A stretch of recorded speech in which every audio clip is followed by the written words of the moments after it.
En esta oportunidad vamos a hablar de las sociedades.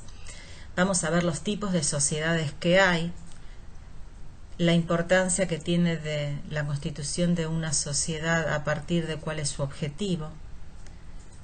Y sobre todo, vamos a ver que las sociedades, al igual que las personas, a partir de su nacimiento, tienen derechos y obligaciones, porque pasan a ser personas jurídicas. Personas humanas, que somos todos nosotros, están las personas jurídicas, que son las sociedades una vez que se constituyen jurídicamente.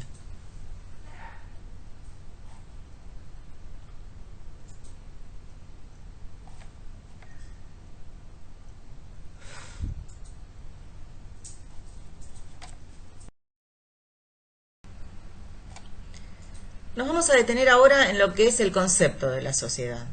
Para que exista una sociedad tiene que haber personas que se agrupan para lograr fines determinados. Y cuando hablamos de los fines para los cuales fue creada una sociedad, es muy importante porque va a definir el tipo de sociedad de que estamos hablando. Hay dos grandes grupos de sociedades.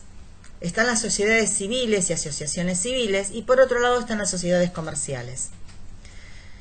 Cuando hablamos de una sociedad civil, hablamos de una sociedad que, si bien tiene una actividad económica, su objetivo no persigue una especulación económica. Un ejemplo de esto es un bufete de abogados, cuya actividad económica existe, pero su objetivo no es la especulación, sino que es el asesoramiento jurídico a sus clientes. En cambio, una asociación civil, a diferencia de una sociedad civil, se caracteriza también por ser una persona jurídica. En todos los casos estamos hablando de personas jurídicas, es decir, que se constituyen jurídicamente. Pero acá hablamos de un grupo de personas que se van a denominar, en vez de socios, asociados. Hablamos de asociaciones civiles y cuyos integrantes son asociados, que no persiguen una finalidad de lucro y que tienen como finalidad principal el bien común de sus integrantes, pudiendo extenderlo, este bien común, hacia la comunidad en general. Poseen patrimonio propio, un estatuto, vamos a ver que al igual que otras sociedades, pero tiene esa gran diferencia la asociación civil, que los fines determinados son el bien común o el de sus asociados. Cuando hablamos de sociedades comerciales, aquí no solamente hay actividad económica, sino que se persigue la especulación comercial. Significa esto que el objetivo de toda sociedad comercial es la finalidad de lucro, a diferencia de las otras sociedades que no persiguen finalidad de lucro. Siguiendo con las asociaciones civiles, la característica que tienen, repito, es que no tienen un propósito de lucro, sino el bien común de sus asociados y de la sociedad en general. No distribuyen utilidades entre los socios y aplican esas utilidades al logro de los objetivos. Ejemplos de estos tenemos los clubes, las mutuales, las fundaciones, las cooperadoras. Son asociaciones civiles.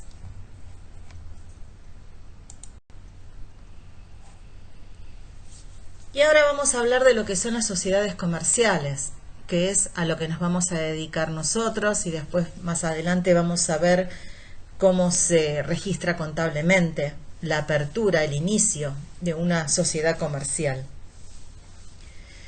Las sociedades comerciales, que sí persiguen finalidad de lucro, están regidas por una ley.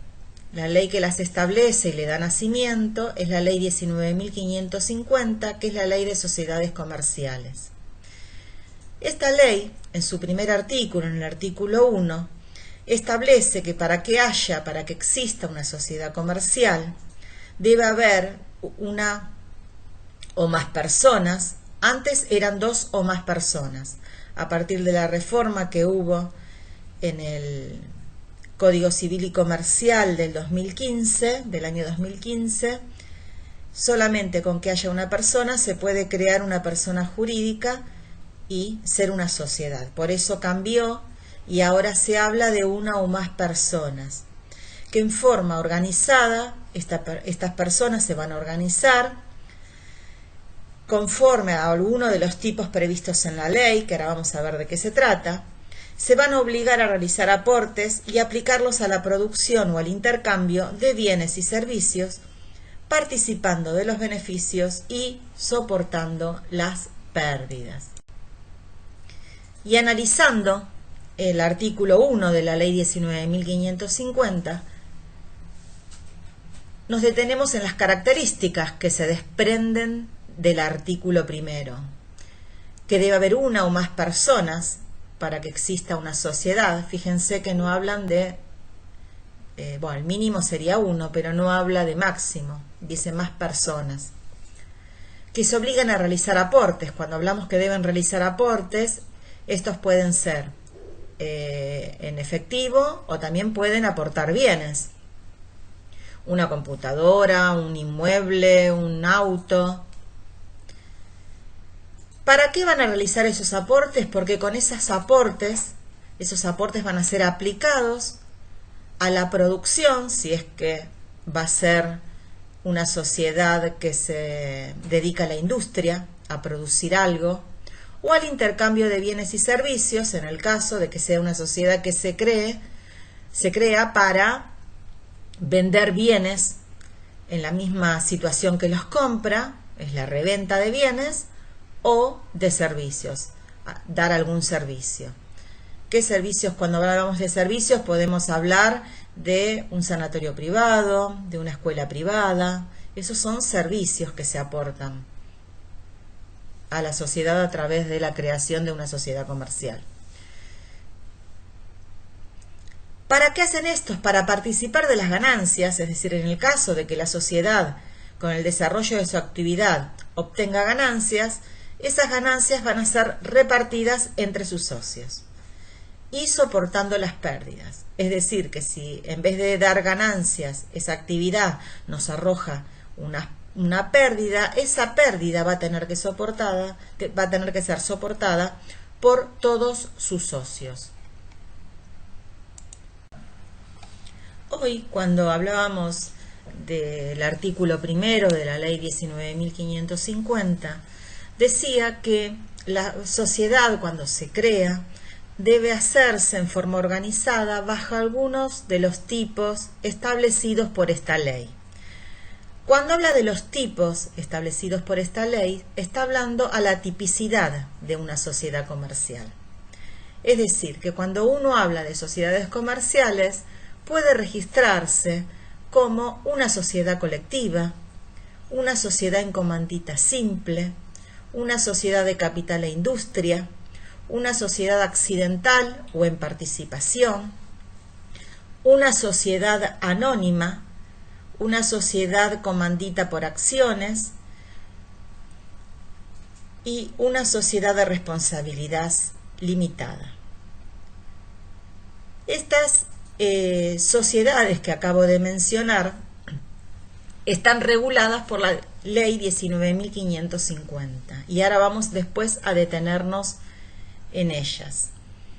Pero también hay otra sociedad, que es la sociedad cooperativa, que no se rige por la ley 19.550, sino que se rige por la ley 20.337, pero que también nos vamos a ocupar de ella.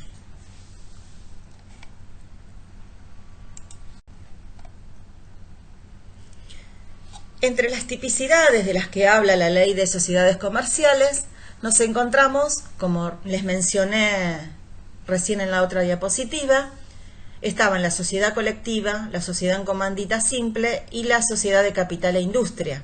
También está la accidental o en participación. Fíjense que ahora hago una división de todas las tipicidades de las que habla la ley, que son todos los tipos de sociedades, vamos a separarlas. Esto no lo hace la ley, lo hace la doctrina.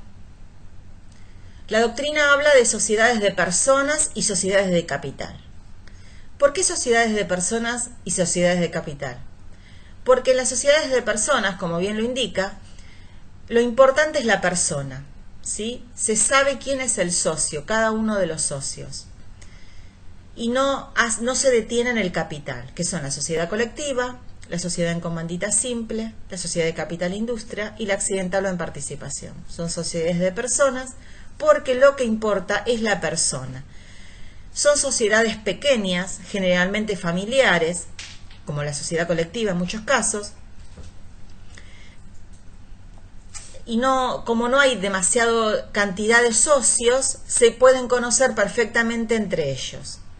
En el caso de la sociedad accidental o en participación, dice accidental, porque se unen en una sociedad, conforman una persona jurídica para crear, tienen un objetivo determinado, que cuando este termina, la sociedad se disuelve. Por ejemplo, varios ingenieros civiles se unen en sociedad para crear una autopista. Cuando la autopista se termina, la sociedad se disuelve, no continúa operando, ¿sí? Sino que fue creada para un fin determinado, donde todos los profesionales participaron en la creación. Generalmente es que tiene que ver con una construcción a nivel estatal. Esas son las accidentales o en participación.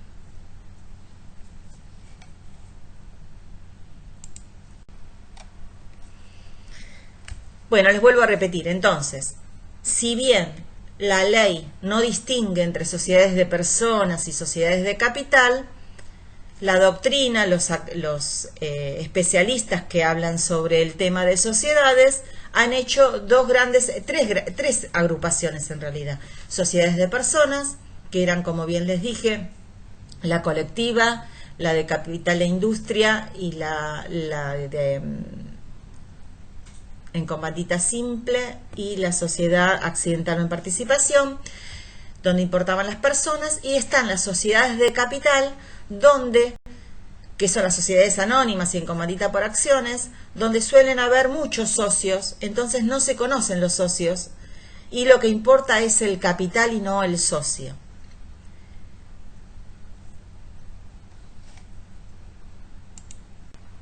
Y terminando con las agrupaciones, tenemos las sociedades intermedias o mixtas. ¿Por qué se la considera intermedia o mixta?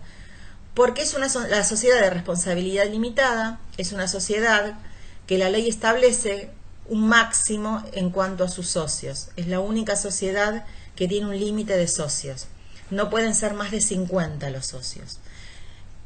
Y con esto quiere decir que como es una cantidad relativamente chica de socios, se puede conocer perfectamente quiénes son los socios. Importa el socio e importa el capital. Por eso son intermedias o mixtas, porque no son ni de personas ni de capital, sino que son mixtas, intermedias. Importa tanto el capital como la persona.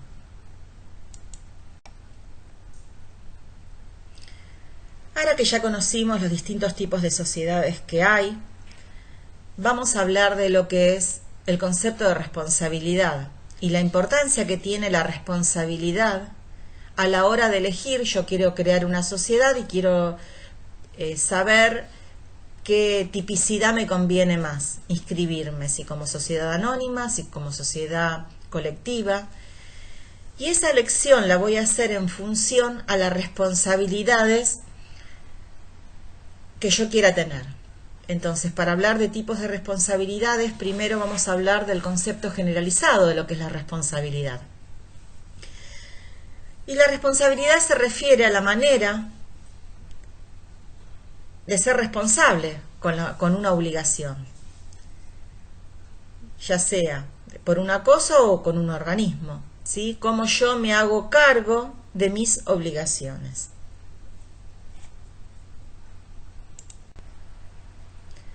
Y cuando hablamos de responsabilidades, hablamos de distintos tipos de responsabilidades. está la responsabilidad limitada, está la responsabilidad ilimitada, la responsabilidad subsidiaria y la responsabilidad solidaria. Existen 4 tipos de responsabilidades que se van a conjugar en función a la tipicidad que yo elija a la hora de constituir una sociedad. Repito, en función al tipo de responsabilidad que yo quiero tener, es el tipo de sociedad en la que me voy a inscribir o constituir.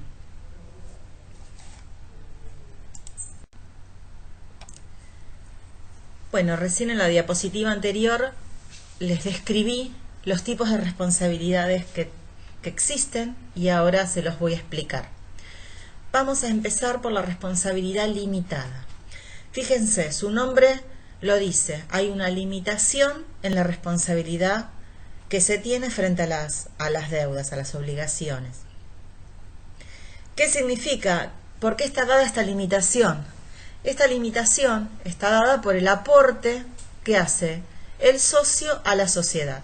Es decir, que si del 100% del capital el socio aportó un 30% de ese capital, la responsabilidad va a ser del 30%. De toda la responsabilidad se va a ser responsable del 30%, por ejemplo, ¿sí? Es una responsabilidad limitada a lo que estoy aportando. Cuanto más se aporta, más responsabilidad se tiene, y cuanto menos se aporta, menos responsabilidad se tiene.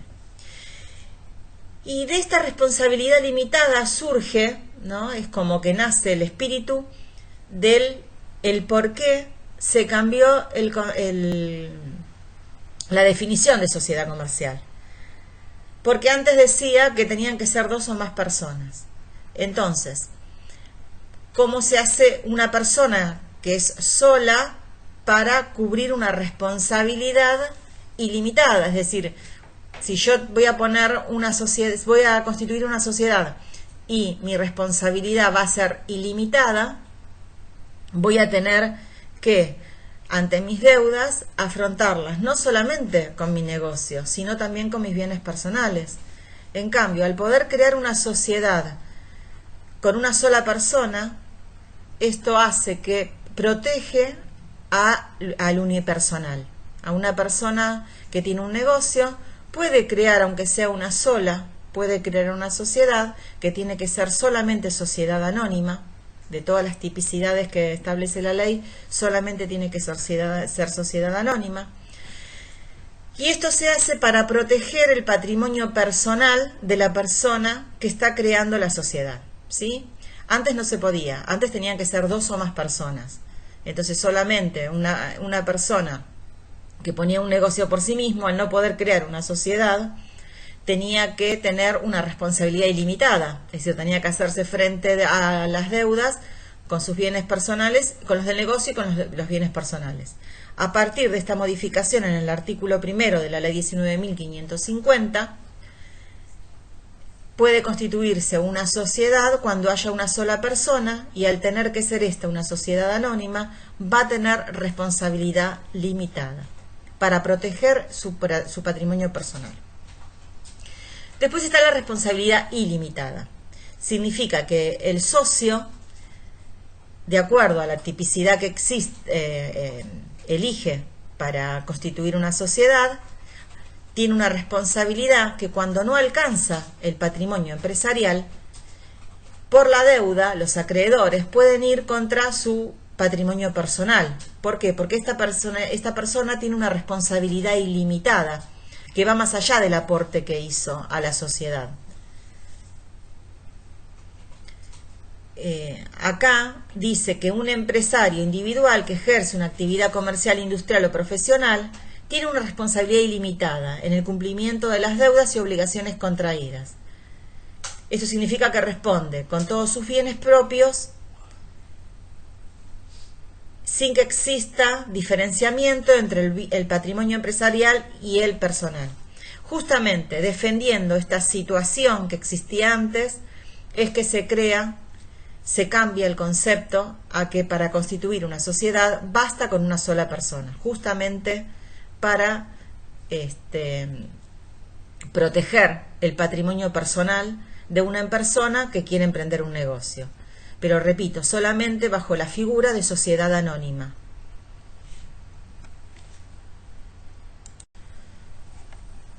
Y acá vamos a ver cuando una responsabilidad es solidaria. Como su nombre lo indica, solidaria es que los acreedores de la sociedad, una vez agotado el patrimonio social, si este no fue suficiente para cubrir lo que se le debe, puede ir por el patrimonio de cualquiera de los socios.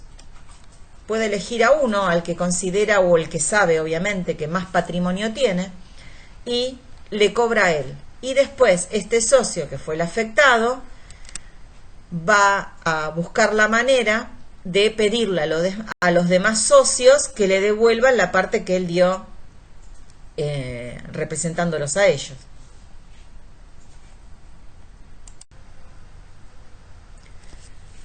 Bueno, y nos queda por último la responsabilidad subsidiaria. La responsabilidad es subsidiaria cuando, una vez agotado el patrimonio de la empresa, el acreedor puede ir por el patrimonio particular de cada uno de los socios.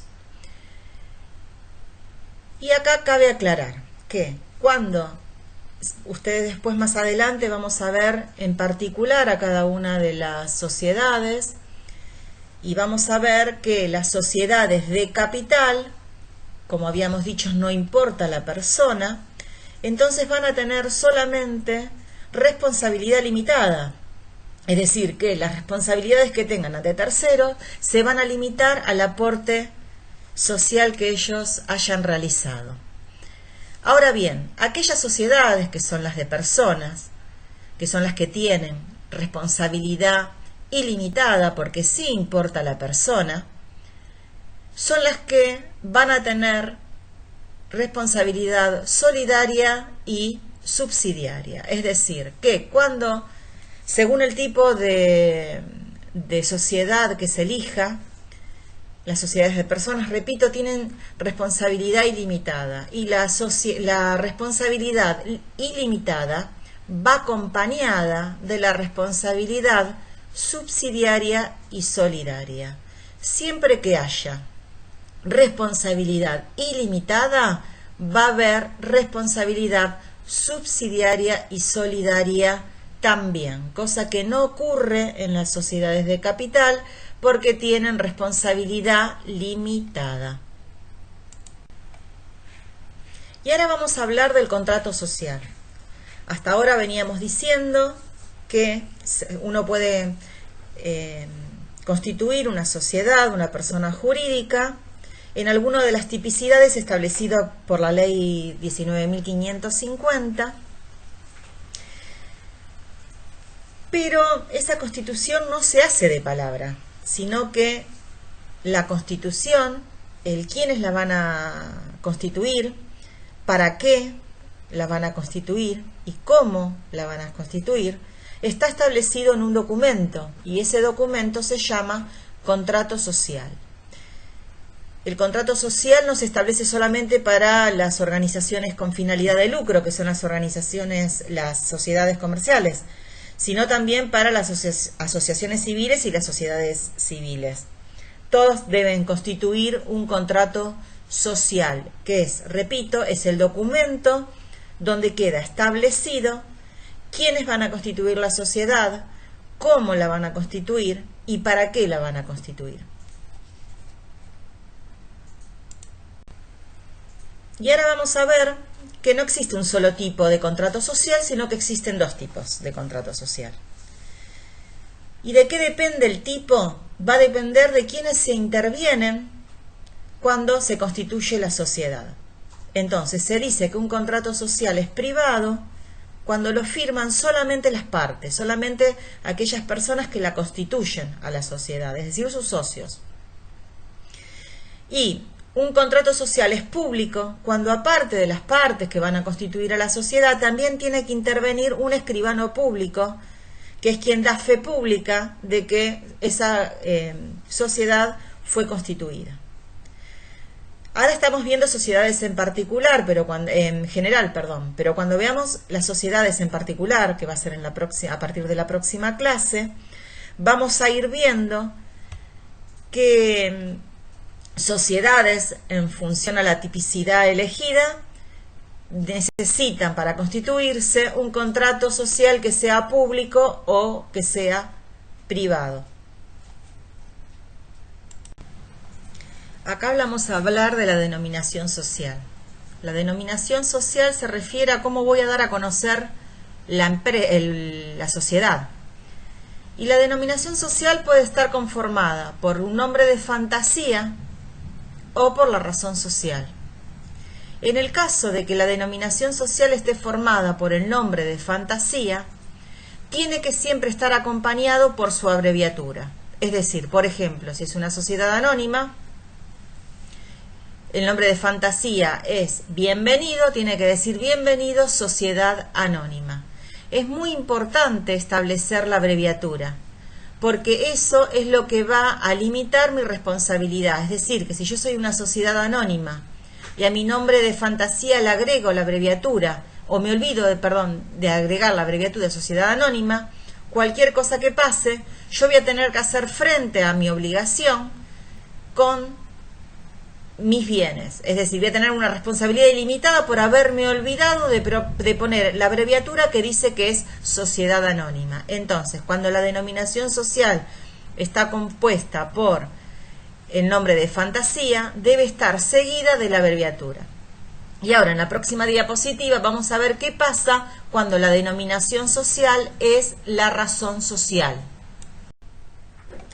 Recién hablamos de la denominación social y dijimos que la denominación social era el nombre de fantasía acompañado por la abreviatura indicadora de qué tipo de sociedad somos. En el caso de la razón social, figura el nombre de uno o más socios. Y en el caso de no figurar el nombre de todos los socios, porque pueden que figuren todos los socios, pero si son muchos socios, por una cuestión de practicidad sería imposible, se pone el nombre de uno o más socios y se incluye el aditamiento y compañía, ¿sí?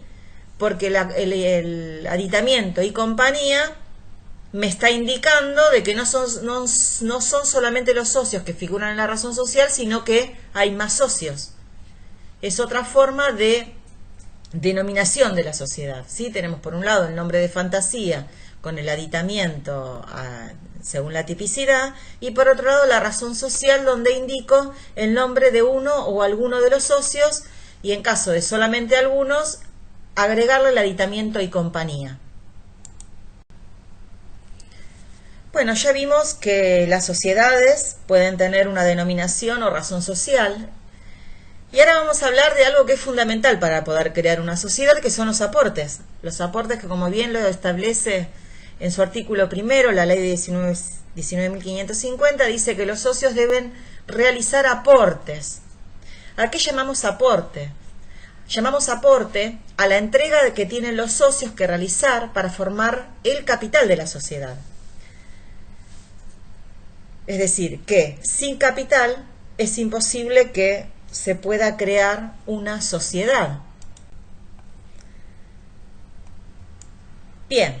Y acá vamos a ver las clases de aportes que existen. Es elemental hacer aportes para que pueda funcionar una sociedad. No se concibe una sociedad que no tiene capital para funcionar. Entonces, en función a su monto, se dice que los aportes son parciales o totales. Si nosotros armamos una sociedad y nos comprometemos a aportar 1.000.000 de pesos cada uno, y yo aporto 500.000 pesos, estoy diciendo que estoy haciendo un aporte parcial. ¿Por qué? Porque me faltan los otros 500.000. En cambio, si yo me comprometo a aportar 1.000.000 y aporto el 1.000.000, estoy diciendo que hice el aporte total.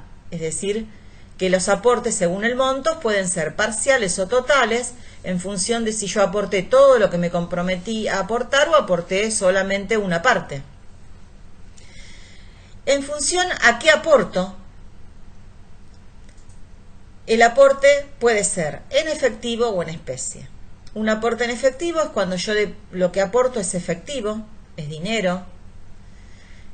Y es en especie cuando lo que aporto son bienes. Puede ser una computadora, un rodado, un inmueble, etcétera. Lo que se les ocurra. ¿Sí? Entonces, la clasificación de aportes según los bienes es en efectivo o en especie. Según su monto, pueden ser parciales o totales. Y según el carácter patrimonial, pueden ser activos o pasivos. ¿Y a qué me estoy refiriendo con esto? Que los aportes, si yo aporto un activo, pueden ser en efectivo o en especies, pero también puedo aportar una deuda, y eso lo hemos visto cuando hacíamos la apertura.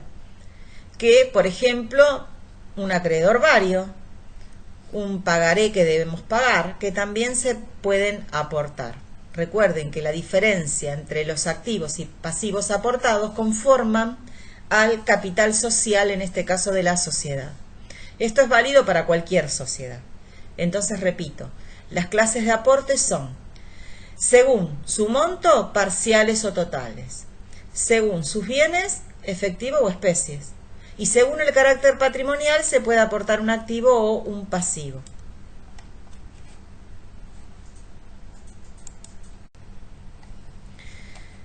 Bien, acá ya estamos en un momento de la sociedad donde ya se constituyó, ya operó durante todo un año un ejercicio económico y llega el momento de que la sociedad tiene ganancias y esta sociedad empieza a pensar, ¿qué hacemos con la ganancia? Las distribuimos entre los socios.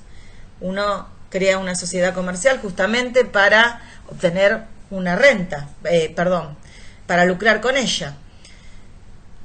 Entonces, esa ganancia se debe repartir. La distribución de utilidades, en el caso que sean ganancias, utilidades, y soportar las pérdidas. Como también bien se desprendía, fíjense cómo el artículo primero es tan abarcativo, ¿no? Abarca todo lo que la sociedad debe hacer.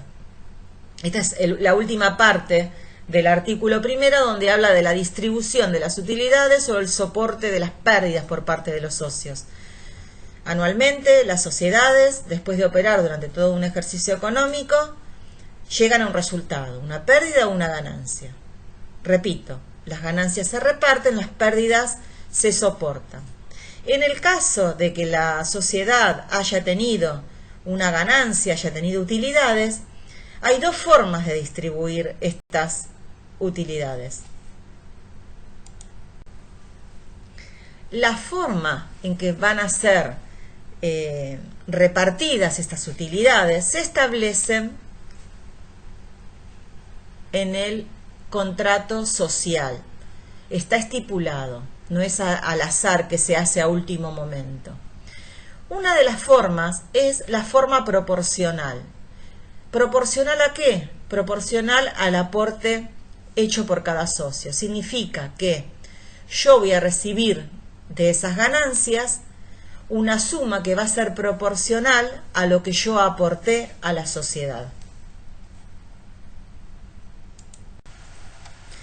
Acá lo que estamos viendo es el ejemplo práctico. El ejemplo práctico de una sociedad colectiva que por contrato decidió hacer la distribución de las utilidades en función a los aportes realizados. Entonces tenemos una ganancia neta de 600.000 pesos que vamos a repartir a Castro. Como aportó 1.200.000, vamos a hacer 600.000 por 1.200.000 sobre el capital total de 1.800.000. Entonces a Castro le van a corresponder 400.000 pesos en función a al 1.200.000 que aportó. Y el señor Núñez, vamos a hacer los 600.000 de la utilidad neta por 600.000, coincidencia que aportó 600.000 pesos, sobre, siempre usamos como denominador el total del capital, en este caso 1.800.000, y esto nos da que a Núñez, de los 600.000 pesos que tuvo la sociedad de ganancia neta, le corresponden 200.000 pesos. Fíjense que la suma de ambos, 400.000 más 200.000 hacen al total de la ganancia neta. Nosotros lo único que hicimos fue ver cómo lo teníamos que distribuir para ver cuánto le toca a cada uno. ¿Cuánto le toca a Castro? 400.000 pesos. ¿Cuánto le toca a Núñez? 200.000 pesos. Bueno, acá tenemos otra forma de repartir las utilidades que generó la empresa. En este caso, en vez de hacerlo en función a lo que cada uno aportó, va a ser un porcentaje que ya va a estar estipulado, prefijado en el contrato social. Siempre las dos formas de repartir utilidades tienen que estar establecidas en el contrato social. Lo único que acá se va a establecer un porcentaje que ellos van a decidir, que ellos saben por qué lo hacen, y que no tiene que ver con lo que haya aportado cada uno. Entonces tenemos, en la fórmula, tenemos la ganancia del ejercicio. Obviamente que las pérdidas se soportan, no se van a distribuir. Cuando la empresa, la sociedad da una pérdida, la pérdida se soporta entre todos, no se distribuye. En el caso de las ganancias, hablamos acá, que va a ser un porcentaje, supongamos que hayan decidido, no sé, un 70 y un 30. Entonces va a ser la ganancia por el porcentaje que está prefijado en el contrato social y esto dividido por 100. Y así van a determinar cuánto de la ganancia total se lleva cada uno. Acá vemos un ejemplo práctico de una sociedad en comandita simple, donde la distribución no va a ser en función al aporte que realizó, sino al porcentaje que estableció, prefijado en el contrato social, de cuánto iba a ser lo que le iba a corresponder en caso de que haya ganancia. Entonces, Vilas dice que a él le va a corresponder un 70% y Nis un 30%. Entonces, si la ganancia del ejercicio económico resulta ser de 900.000 pesos, aplicamos la fórmula en la que vimos en la diapositiva anterior y decimos que de los 900.000, si multiplicamos por 70 y dividimos por 100, nos da el 70%, que serían 630.000 pesos, le estaría correspondiendo a Vilas.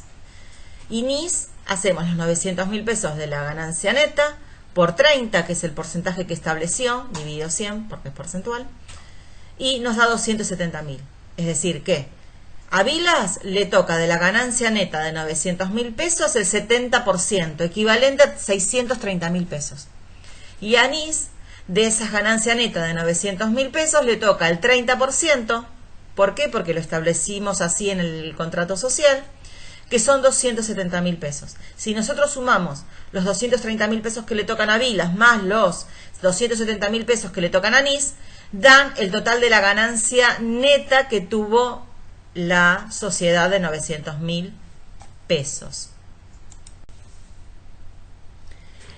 Bueno, ahora ya vimos cómo se constituye una sociedad, vimos cómo se distribuyen las utilidades de una sociedad, y ahora vamos a ver qué pasa con la disolución de una sociedad. ¿Qué es la disolución de la sociedad? Es cuando la sociedad decide por algún motivo no continuar, o al menos si continúa ya no va a ser en la misma forma que operó inicialmente. Entonces se produce la disolución de la sociedad por la separación de los socios. En la ley y el contrato constitutivo, los socios pueden prever cuáles son las causas que por la cual se puede producir esa disolución de la sociedad. Es como romper el contrato. Y las causas también están establecidas en la ley 19.550, que es la que regula las sociedades comerciales. Cuando hablamos de disolución, hablamos de dos tipos de disolución. Decimos que la disolución puede ser parcial o puede ser total. En la próxima diapositiva vamos a ver en qué casos es parcial y en qué casos es total.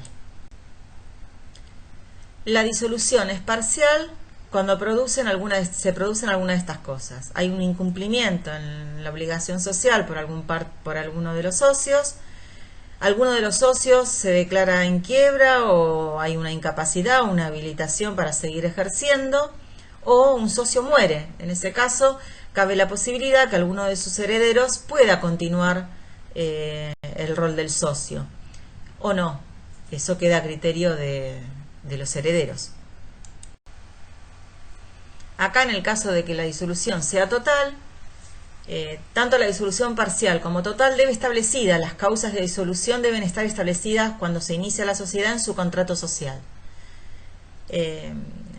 Las razones pueden ser porque un socio decidió no seguir, porque finalizó el tiempo de vida de la sociedad tiene un tiempo de vida que está también establecido en el estatuto o contrato social. Cuando este tiempo se cumple, automáticamente se disuelve la sociedad y en este caso es total la disolución. En el caso que se lo declare en quiebra, solamente un acreedor puede pedir la quiebra de una sociedad, y en este caso de que el juez admite esa quiebra, la disolución sería total.